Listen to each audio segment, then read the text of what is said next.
So now this unit is of unit 3 of number theory. In this unit 3, we'll be dealing with the concepts of prime modulus, power residues, and congruences of higher degree. So when we talk about this prime modulus, so we write f of x as a naught x power n plus a1 x power n minus 1 plus so on plus an, and assume that p is a prime, and here a naught is congruent to 0 mod p.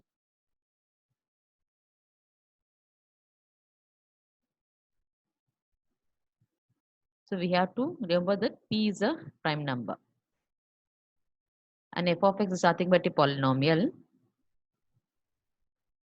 and where a naught is congruent to 0 mod p.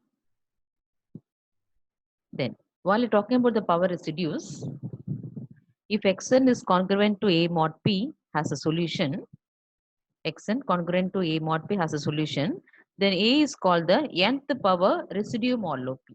This is the general definition for power residue.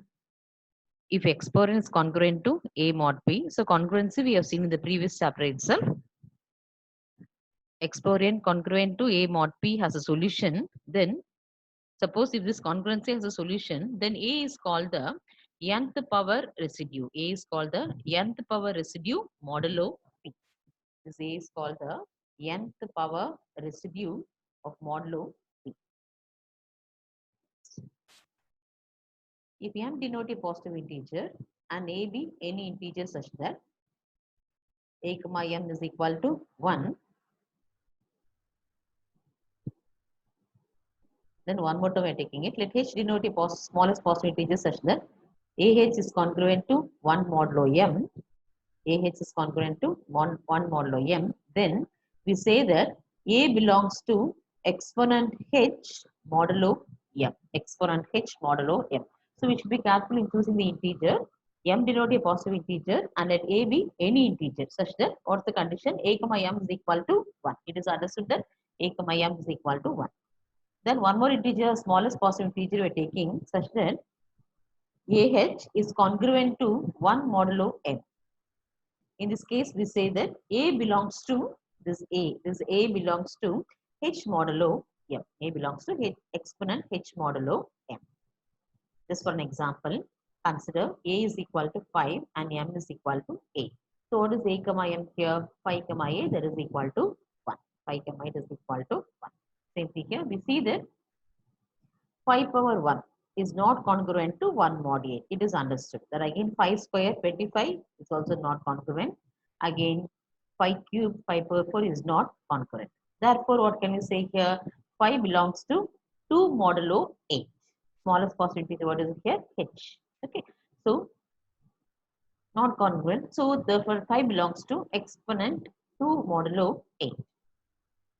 If a belongs to the exponent phi of m, modulo m, then a is called the primitive root modulo m. So one or two definitions will be again you will see it here. Primitive root and h mod exponent h modulo power residue. So of only this all the theorems in this unit will be based upon only this 4 or 5 definitions. If a belongs to the exponent phi of m modulo m, then a is called the primitive root modulo m. A is called the primitive root modulo m. If you see these examples, it will be clear for you. Find a primitive root of the prime 3, prime 5, prime 11 and prime 13. First, primitive root for the prime 3. So here m is equal to 3 and a power phi of m is congruent to 1 modulo m according to the definition. According to this definition. Okay. So a power phi of m is congruent to 1 modulo m. So here m is equal to what do we have here? M is equal to 3. So we know that phi of p, the phi function phi of p is defined as p minus 1. So phi of 3 is 3 minus 1. 3 minus 1 is nothing but 2. Okay. So a square is congruent to 1 modulo 3. We see that a is equal to 2 is the, so a square is congruent to 1 modulo 3 means what is the value this a will be taking, satisfying this congruent to 1 modulo 3. So a is equal to 2 is the primitive root modulo 3 because 2 square. So 2 square, what is it here? 4. 4 is congruent to 1 modulo 3. So 4 is congruent to 1 modulo 3 means what is the meaning? 4 minus 1 is a multiple of 3. Otherwise, 3 divides 4 minus 1. Okay. So here a takes the value. A is equal to 2 is the primitive root module 3. Next. What is the primitive root for the prime 5? What is the primitive root for the prime 5? So here m is equal to 5. Then a power 5 of m is congruent to 1 mod m according to the definition of primitive root. Then in the place of m, we are substituting 5. So a power 5 of 5 is congruent to 1 modulo 5. The next. So as per the Euler function definition, phi of p is nothing but p minus 1, number of integers. So here phi of I is p minus 1, that is phi minus 1, that is equal to 4. So a power 4 is congruent to 1 mod 5. Again, what is a can take? A is equal to 2 is the primitive root. Because if we take a 2 power 4, 2 2s are 4, 4 2s are 8, 8 2s are 16. So 16 is congruent to 1 mod 5 means what is the meaning? 16 minus 1 is a multiple of 5. Otherwise, 5 divides 16 minus 1. So it satisfies the congruent definition. So here a is equal to 2 is the primitive root module 5. Since 2 power 4 equal to 16 is congruent to 1 mod 5. Next, one more thing. Here, one more value you can take here. A is equal to 3. If you take 3 power 4, what I have here? So, for the previous one, only one value it satisfies. But here, a takes a value 2 as well as a takes a value 3. So, a is equal to 2 is the primitive root. Again, a is equal to 3 is also the primitive root. Because if I take a is equal to 3, what happens here? 3 power 4. 3 power 4 is 81. So 81 is congruent to 1 mod 5. Otherwise, by the definition, 81 minus 1, that is 80, is congruent to, that is, it is a multiple of 5. At the same time, so 5 divides 80. Okay, 80 is a multiple of 5. Otherwise, 5 divides 80. Okay. So for this problem, a is equal to is the primitive root as well as a is equal to 3 is the primitive root because it satisfies this congruency condition. Next, one more. A is equal to 4. A is equal to 4 is also the primitive root module 5. Why? Because 4 power 4. 4 power 4 is equal to 256.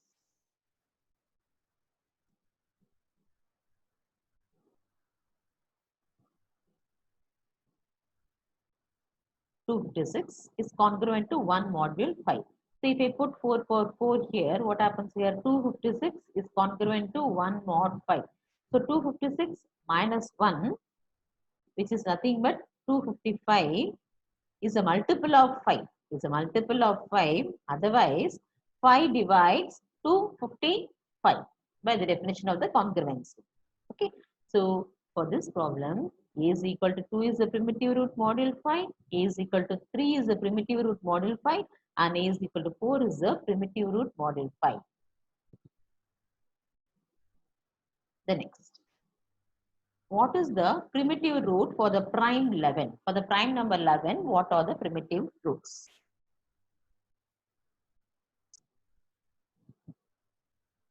Here m equal to 11. Here m is equal to 11. It's not 5. Here m is equal to 11. So if m is equal to 11 means what is then a power, according to the condition, a power 5 of m is congruent to 1 mod m. And in the place of m, I'm just going for 11 here. Okay, I'm just going for 11. So in that case, a power 5 of 11 is congruent to 1 mod 11. And here phi of p is p minus 1. Therefore, phi of 11 is 11 minus 1. That is equal to 10. So, a power 10 is congruent to 1 mod 11. So, here, a, what are the values it will take? What are the values it will take here? Suppose I take here 0. Okay, 0 just you can leave it off. 0 power 10. 0 power 10, anything to the power 0 or 0 power 10. What is the answer over there? For 0, again a is equal, then again a is equal to 1, A is equal to 2, A is equal to 3, up to A is equal to 10. For all these numbers, A will be satisfied for all these numbers. Or the primitive root module 5. Or the primitive root module 5.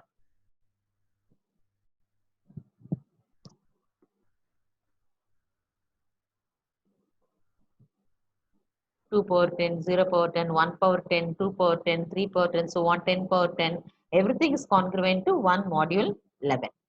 So here A can take from 0 to 10, all the roots it can take. Next, primitive root for the prime number 13. So what do you have here? Here M is equal to 13. Then by the definition, we write the definition the first step, just as usual. Then M is equal to 13. So A power 12 is congruent to 1 mod 13. So again, here also, for the place of A, I can go for all these values 0, 1, 2, 3 up to 13 or the primitive roots. For all the values of this A, 0, 1, 2, 3 up to 13, this congruency condition is satisfied. So for A, we'll be taking all these values. They are nothing but the primitive root module 13. Primitive root module 13. Next, a very important theorem over here. If P is a prime number,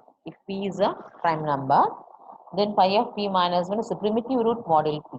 Phi of P minus 1 is a primitive root module P. They are asked to prove this one. So, each integer A. Okay, I'm just taking one integer A, where that A lies between 1 and P minus 1, such kind of integer I'm just taking. And this each integer A lying between this 1 and P minus 1 belongs to some exponent H model, belongs to H model. Okay, with the condition, what the condition? H divides phi of P. H divides phi of P. Phi of P is nothing but P minus 1. Everybody knows. So H divides phi of P is nothing but H divides P minus 1.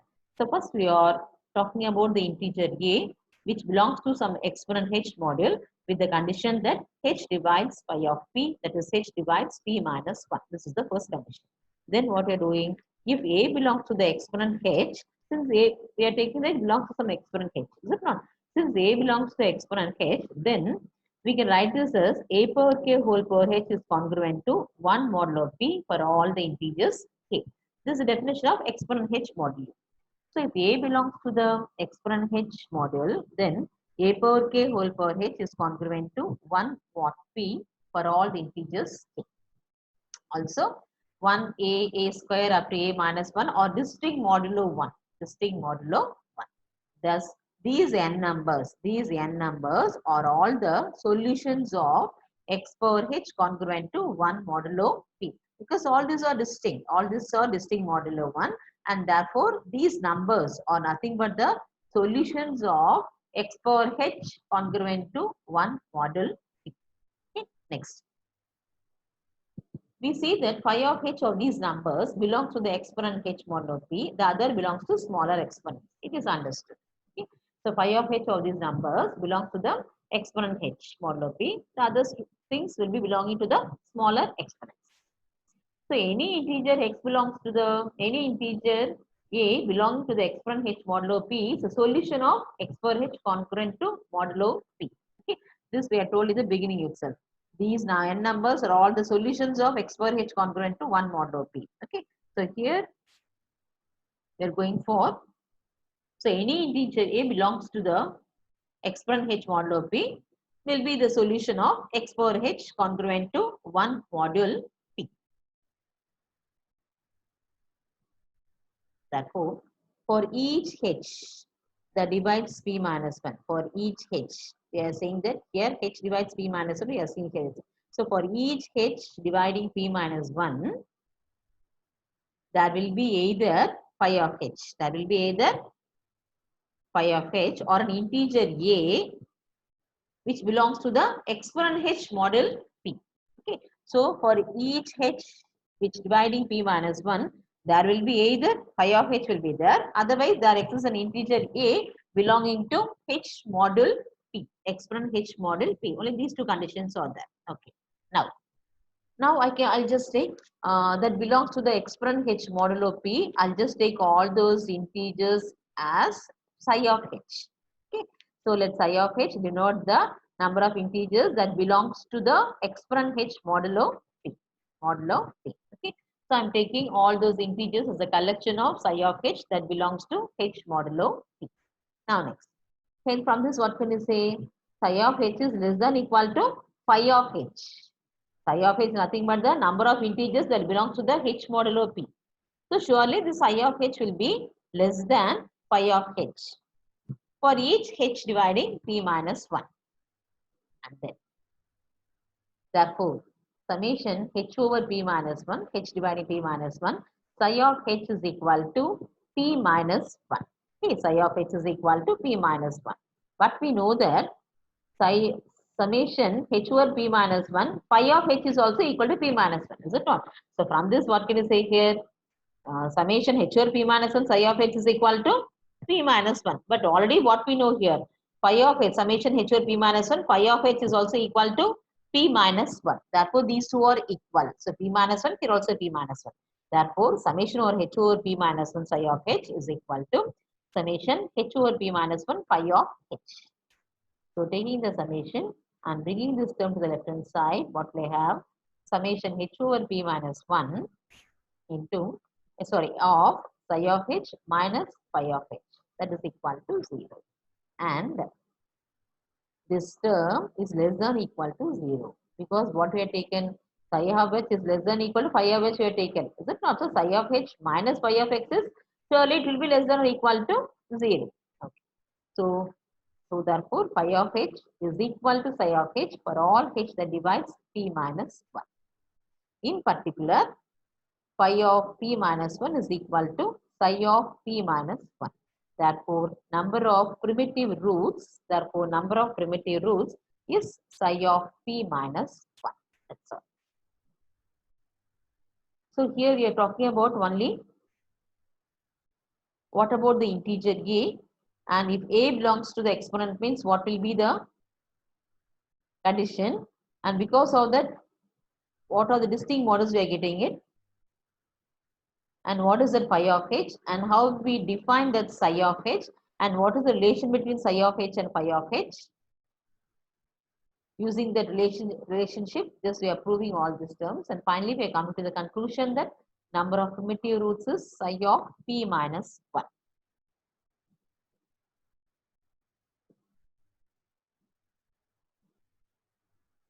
Next. How many solutions each of the following congruences have?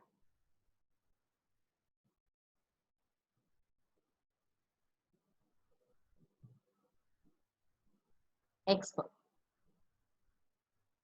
each of the following congruences have. So the first one, x power 12 congruent to 16 mod 17. The next one is x power 48 is congruent to 9 mod 17. Next one, x power 20 is congruent to 13 mod 17. And fourth one is x power 11 congruent to 9 mod 17. So modulo is the same for all the four problems taken here. The first problem, before that, let us give you a small definition regarding that one. We know that if p is a prime and a comma p is equal to 1, then the congruence x power n congruent to a mod p has n comma p minus 1 solutions.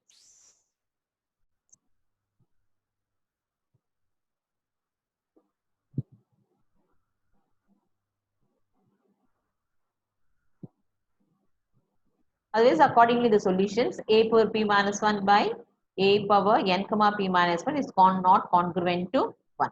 So just you please make an understanding of this one. We know that if p is a prime and a comma p equal to 1, then the congruence x power n congruent to a mod p has n comma p minus 1 solutions. Okay. So here n is equal to 12 and p is equal to 17. So please remember this one. N is equal to 12, p is equal to 17. So modulo we are talking about p. So p is equal to 17 and a is equal to 16, and this is nothing but a is equal to 16. Just this one. So this one, just we are comparing with the problem. So n is equal to 12, p is equal to 17, a is equal to 16. Okay. So now next. p minus 1. So they are telling that only n comma p minus 1. Is it not? Also this condition. So p minus 1 is equal to 17 minus 1 equal to 16. Therefore n comma p minus 1 is equal to 12 comma 16.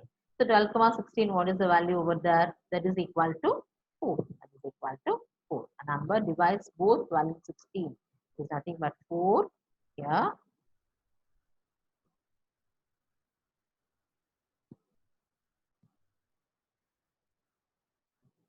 Also a power p minus 1 comma n comma p minus 1. Okay. So a power p minus 1, what do you have here? A power p minus 1 is 17 minus 1, 16. So here a value is 16. So a value 16 power p minus 1, the numerator power is 16 by n comma p minus 1 is 4. So 16 power 16 by 4, that is equal to 16 power 4. We are getting the answer is 65,536. So when 65,536 is congruent to 1 mod 17. So if you use the concept over here, so 17 modulo 17, I'm getting the congruency here as 1. So 65,536 is congruent to 1 mod 17. Therefore, the given equation x power 12 is congruent to 16 mod 17 has solutions. The number of solutions is equal to 4. The number of solutions is equal to 4. Next problem. N is equal to, so n is equal to 48, p is equal to 17, a is equal to 9. A is equal to 9. So p minus 1 equal to 17 minus 1 equal to 16. Okay. So what is n comma p minus 1? 48 comma 16, that is equal to 16. Also a power p minus 1 by a power n comma p minus 1, that is equal to, a is nothing but 9. So 9 power 16 by 16. So that is equal to 9. That is equal to 9. So here what can you say here? Is it congruent to mod 17? So 9 is not congruent to 1 mod 17. 19 is not congruent to 1 mod 17. But actually what should be the condition here? Okay. A comma p is not congruent to 1 mod p. So this value is not congruent to 1 mod p. So this is equal to 9. So getting the answer is the n comma p minus 1 equal to 16. Also we are finding this concept. So this is equal to 9. So 9 is not congruent to 1 mod 17, because what happens here? 9 minus 1 equal to 8. 8 is not a multiple of 17. Otherwise 17 cannot divide 8. Okay. So 9 is not congruent to 1 mod 17. So the condition fails.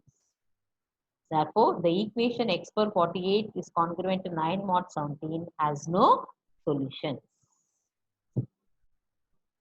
So here what we saw, here it is congruent to 1 mod 17. Therefore, we are telling that it has solutions. And how many solutions? Number of solutions is n comma p minus 1 is equal to 4. So second problem, we don't have any solutions at all, because it does not satisfy the condition congruent to 1 mod p, it doesn't satisfy the condition. Okay, let us see the third problem. N is equal to 20, p is equal to 17, a is equal to 13. So p minus 1 is equal to 16. N comma p minus 1 equal to 20 comma 16, that is equal to 4. Common divisor, GCD. So next, a per p minus 1 by n comma p minus 1. So what is a here? A is equal to 13. So 13 power p minus 1 is 16. 16 divided by 4. So 13 power 4. So 13 power 4 is congruent to 1 mod 17. 13 power 4 is congruent to 1 mod 17.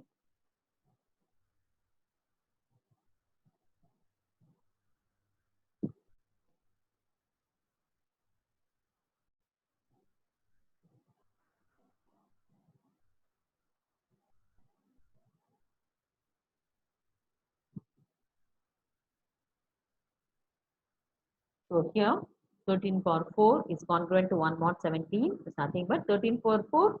We are having the value is 28,561. So 28,561 is congruent to 1 mod 17. That is 28,561 minus 1. Okay. Yes. So it's congruent to 1 mod 17. Therefore, the given equation is it has solutions. How many solutions? N comma p minus 1 is equal to 4. So we have to think about this congruency condition. So this condition is satisfied means we'll be come to the conclusion that the given problem has solutions. And how many solutions? It will be depending upon this n comma p minus 1. Next. Fourth one, n is equal to 11, p is equal to 17, a is equal to 9. So p minus 1 is the first step, p minus 1 equal to 16. N comma p minus 1 is equal to 11 comma 16 equal to 14. Also, based on this condition, a power p minus 1 by a power n comma p minus 1, that is equal to 9 power 16 whole divided by, what is my n comma p minus 1? N comma p minus 1. So 11 comma 16 is nothing but my 1. Okay. So 9 comma 16, it's 11 comma 16. So n comma p minus 1. So what is the greatest common divisor? That is equal to 1. Okay. So 9 power 16 by 1 is congruent to 1 mod 17. So 9 power 16 by 1 is what is it? 9 power 16. Okay. Just calculate it and you can find the answer that 9 power 16 is congruent to 1 mod 17. So from this, what can you say? The given problem has solutions. But how many solutions? Number of solutions is n comma p minus 1, that is equal to 1. This is the number of solutions. Next. One more problem here. If p is an odd prime, how many solutions are there?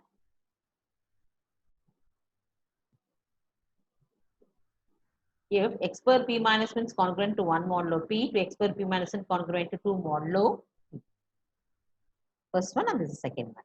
Okay. How many solutions are there? For x per p minus 1 is congruent to 1 mod p. Another question is x per p minus 1 is congruent to 2 modulo p. Okay, so second one, second problem. This one. Okay. So first one, x per p minus 1 is congruent to 1 modulo p, just like the previous one. That's all. So here, so with this condition only they're talking about x power, see here, x power n is congruent to a mod p, and here this condition and n comma p minus. Only all these three we are using the next problem also. X power n a modulo p, x power n congruent to a modulo p. So here x per p minus 1 is congruent to 1 modulo p. So in the place of n, I have p minus 1. So n is equal to p minus 1. Here a is equal to 1. A is equal to 1. So first condition, n comma p minus 1 is equal to, n comma p minus 1 is equal to, n I know the value, p minus 1 comma p minus 1. Okay.